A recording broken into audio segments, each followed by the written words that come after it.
Hey there guys, welcome to the Fit for 90 podcast. I am your host Cayman Bandel, footballer and strength and conditioning coach.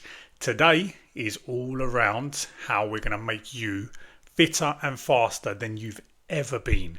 I've been having a lot of conversations recently with players who are struggling with their speed and they're struggling with their stamina. And I'm in a really good position to be able to help a lot of players around the world. And I think putting out episodes like I'm about to now, like this, to give you some key takeaways, to give you what I call little gems of knowledge to take away and implement. I think that can put a lot of players in a really good place. So we're going to get straight into it. I think when it comes to speed training, speed is something that is so misunderstood. And a lot of players think just doing more running is going to make them fitter and faster. But unfortunately, it doesn't work like that. Running more laps doesn't mean you're going to be match fit. And in fact, if we look at running 5Ks, running 10Ks, doing laps around a football pitch, it's actually making you slower. When you break it down and look at what you're training your slower twitch muscle fibers. You're actually making yourself less explosive rather than more explosive. Yes, it's good to have an aerobic base. Yes, there is a time and place for it. But if you're looking to be fitter and more explosive, then it just doesn't work. So, and this is coming from a place, by the way, like I used to do this myself. I used to run 5K, 10K every other day. And I felt fit, but on match days, my legs were dead by about the 60th minute. And I knew something had to give. I learned the hard way. I don't want you guys to make the same mistake that I did, which is why I'm creating episodes like this. Now, this kind of goes in alignment with the way you train in the gym, as well as what you do on a football pitch. And what you're doing like in your individual training when you're heading down to your local pitch and doing your sprint work and doing your running work. If you're always in the gym training like a bodybuilder, purely focused on your aesthetics, but there's nothing else beyond that, you are always going to struggle on a football pitch and you will never be able to perform as best as you can. You might still perform pretty well. I know I've got mates that train like bodybuilders and they still perform okay, but they're leaving a lot of gains on the table. They're leaving a lot of gains in the gym when, in fact, if they probably shifted their workouts just a little bit, they could be absolute machines and probably be playing a league or two higher, quite honestly, because they've got the talent. It's just having the physical capabilities to be able to withstand the demands. The higher you play, the game's a little bit faster, players are a little bit more physical. The speed of thought and the speed of play is greater. So you have to be prepared physically and mentally for that. You have to have physical resilience. You have to have robustness because it's a long old season, but you also have to have that mental resilience as well. And that often comes from doing that work in the gym.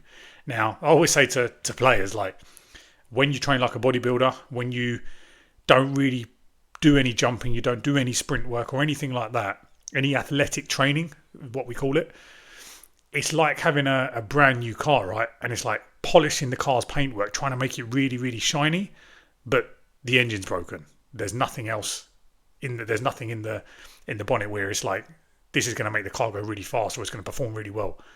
You look good on the outside, but inside there's nothing.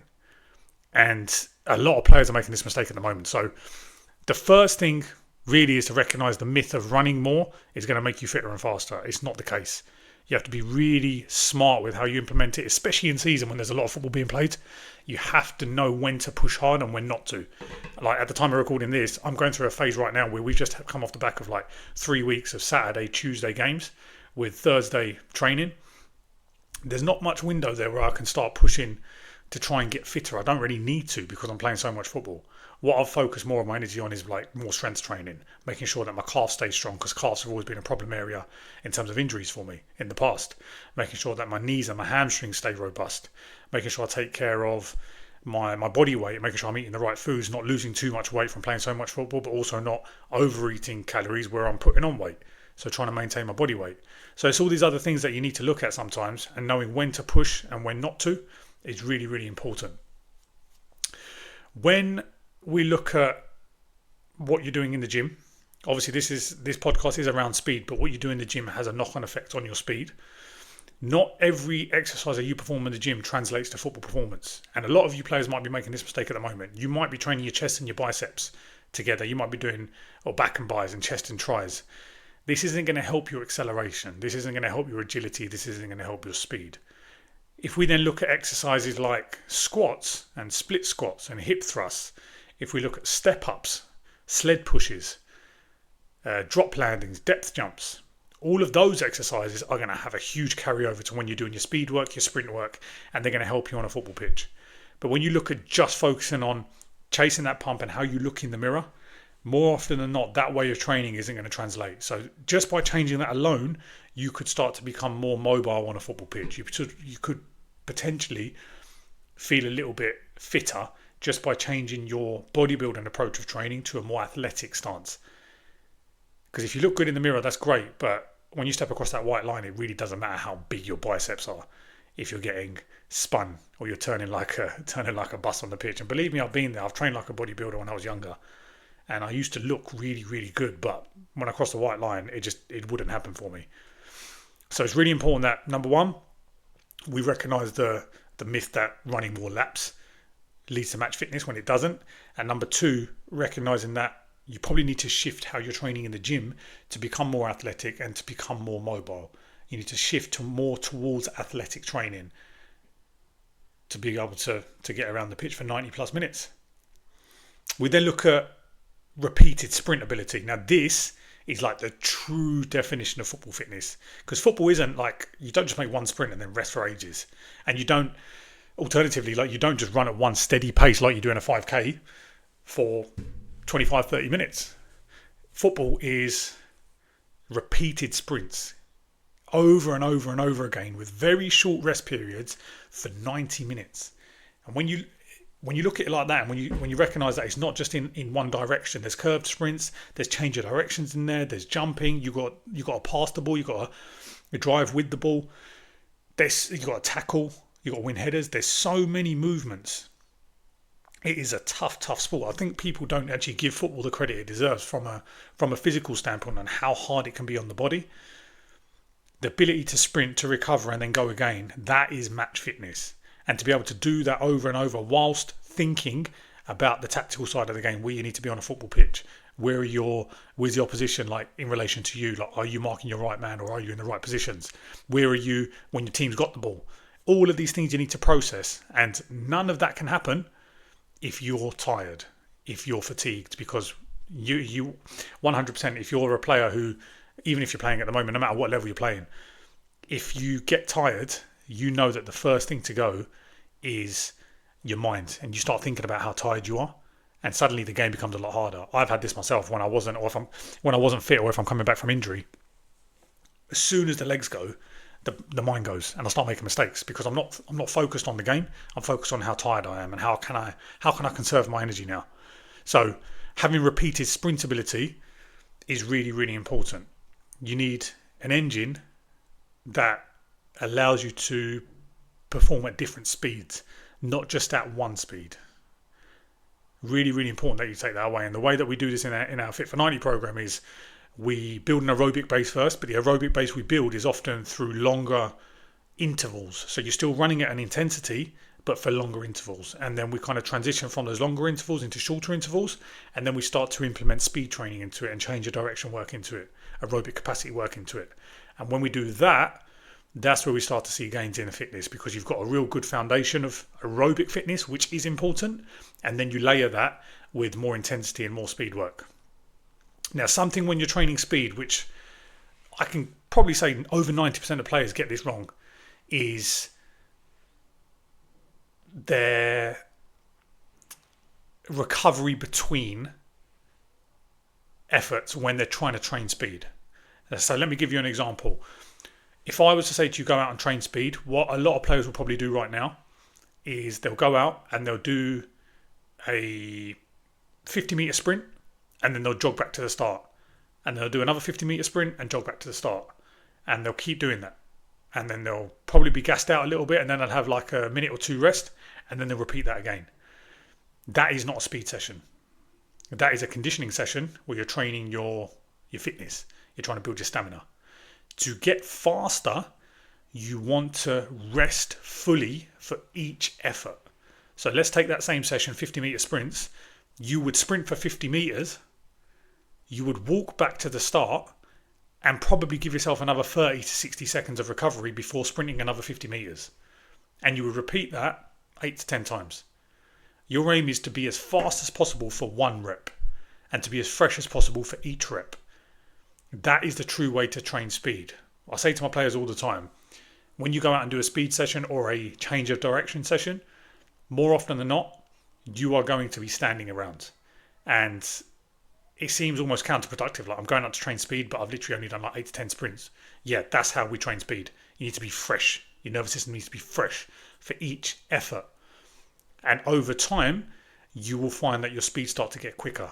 As you start to improve your mechanics, you start to be able to, you just sprint better. Speed is a skill that can be learnt, but you need consistent exposure to that. 1 to 2 times per week I would recommend for most players.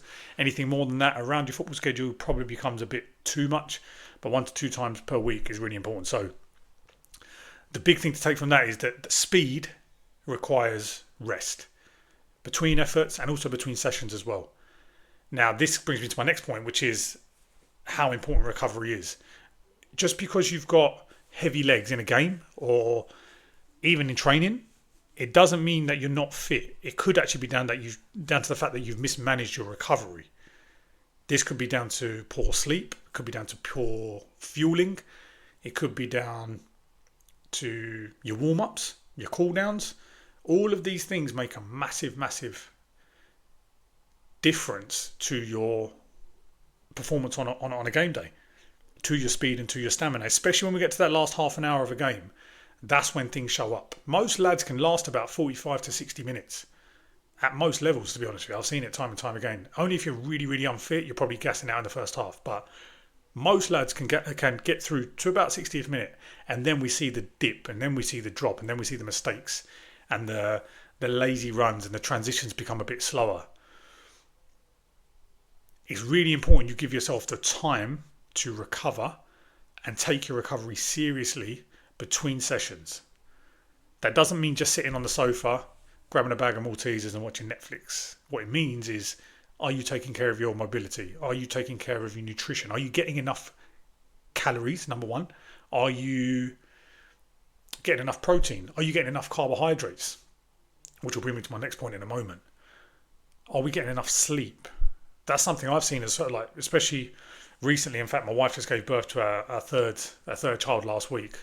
A lovely baby girl named Amara, and sleep's been a bit all over the place for me the last kind of 5-6 days, and that's normal. But I have to recognise that and realise, okay, that I probably shouldn't be pushing too hard around it with my speed work, with my conditioning work, because if I do try and push hard and my recovery isn't great, what'll happen is I'll either feel burnt out on game day or I'll start getting niggles.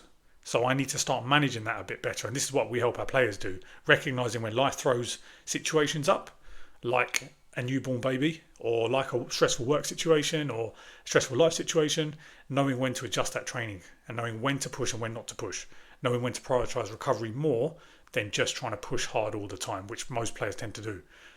But that is a recipe for burnout. I've done that myself in the past. I wouldn't recommend it because it's very hard to recover from. So recovery between sprints, but also recovery between sessions is really, really important.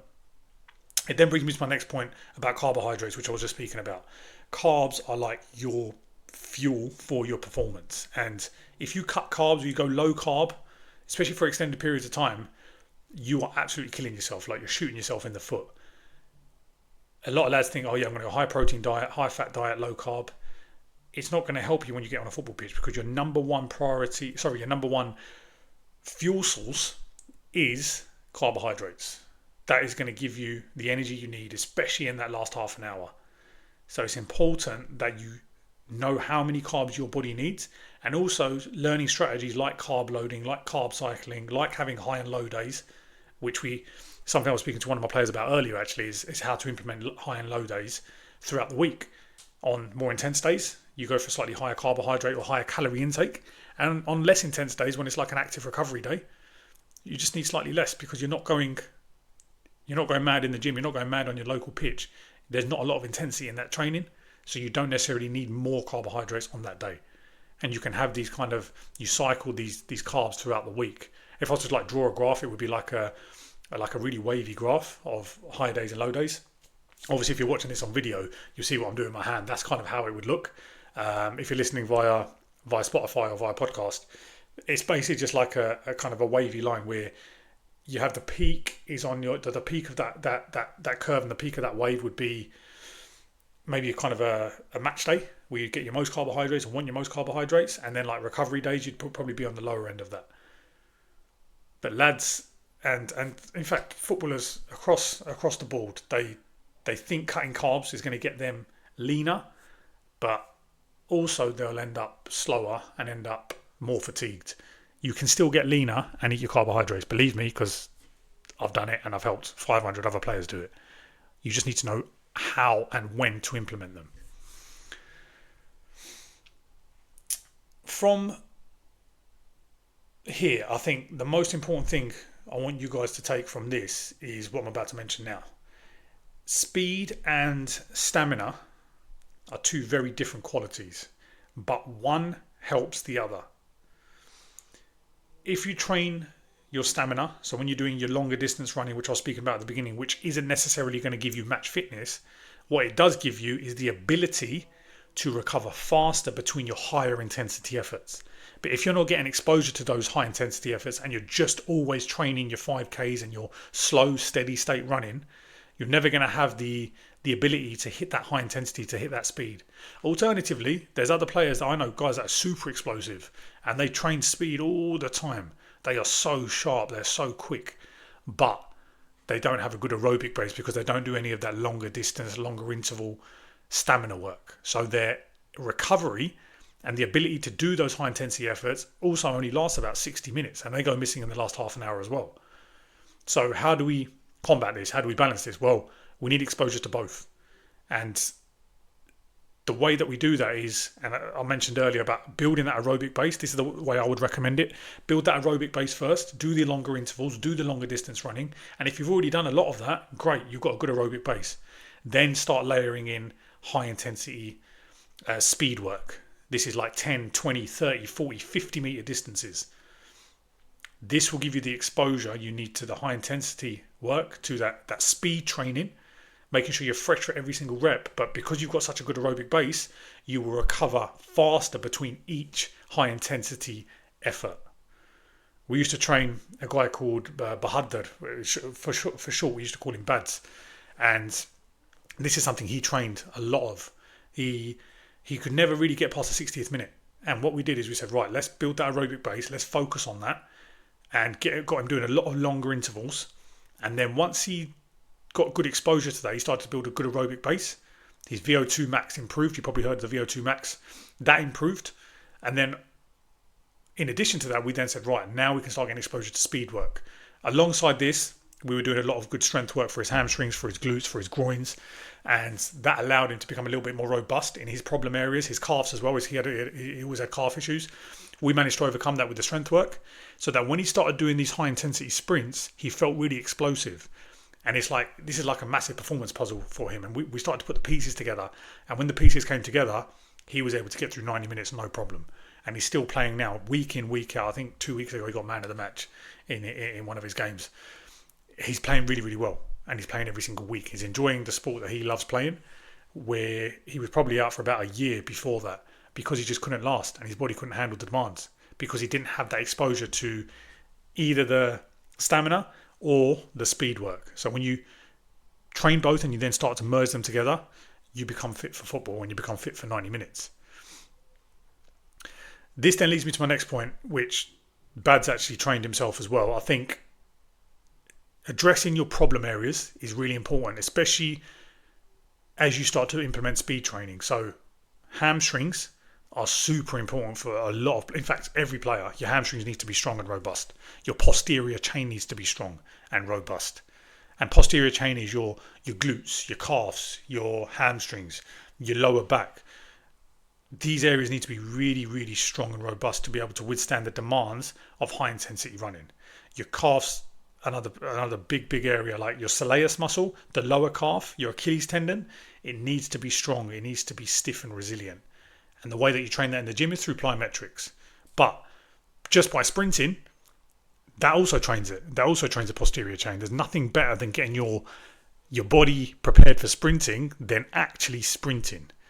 It's like me saying, all right, I want to get better at tennis, but I'm going to go and play golf.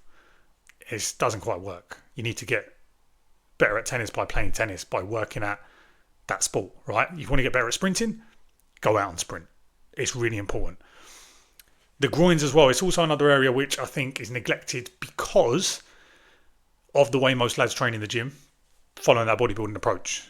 You never go in and do like an adductor day or a groin day. And if you do, your mates probably take the piss out of you. But it's one of those areas that need to be trained. Doing things like Copenhagen planks, seated wall sits with like a ball between the legs and you're squeezing the knees together. A really simple exercise like that can be an absolute game changer for your groin health and your groin strength and mobility. But it's important that you take care of these problem areas, wherever your problem areas are: hamstring, calves, lower back, glutes, hips, groins. And you need to make sure your gym work reflects that, because the gym is a tool to help your football performance. A lot of lads smash themselves up in the gym and then turn up to football feeling beat up. But really, you need to use that gym work to supplement and support how you perform on a football pitch if you really want to perform better. If you just want to look good, crack on with your bodybuilding workouts. I've got nothing against you. But if you want to perform better, and if you're probably listening to this, you probably do, then you need to make sure you're training the right way in the gym. Your hamstrings in particular, I think they're one of the most neglected areas when it comes to, especially when players do leg day. I think it's very quad dominant. The hamstrings don't get enough attention. The glutes don't get enough attention as they probably deserve, especially for football. Your hamstrings, you have to think your hamstrings, they're like rubber bands. And if you never stretch them or you never strengthen them, you go out and you do a high intensity sprint, or you go into a game and you've not prepared your hammies for the demands of it, those rubber bands will snap.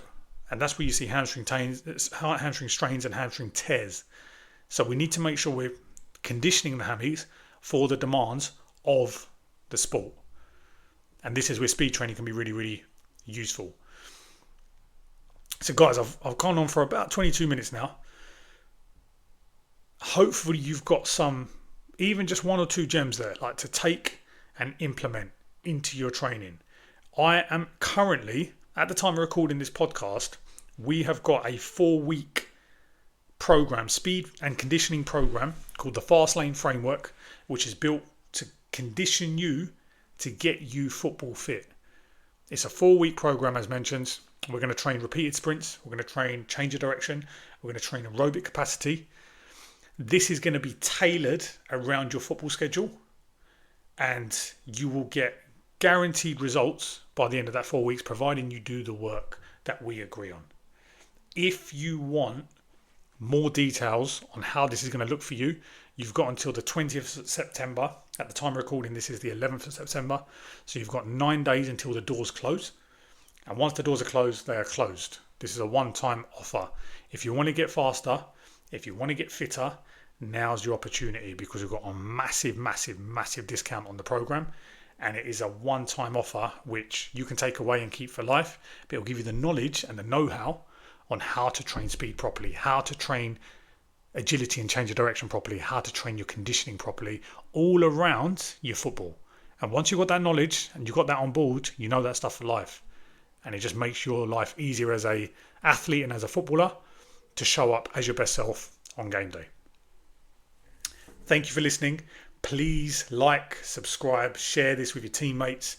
The more people that listen to it, the more that whatever platform this is on will push it to even more players. And as I said at the beginning of this, the aim is to help as many players around the world as possible. Have a good one, people.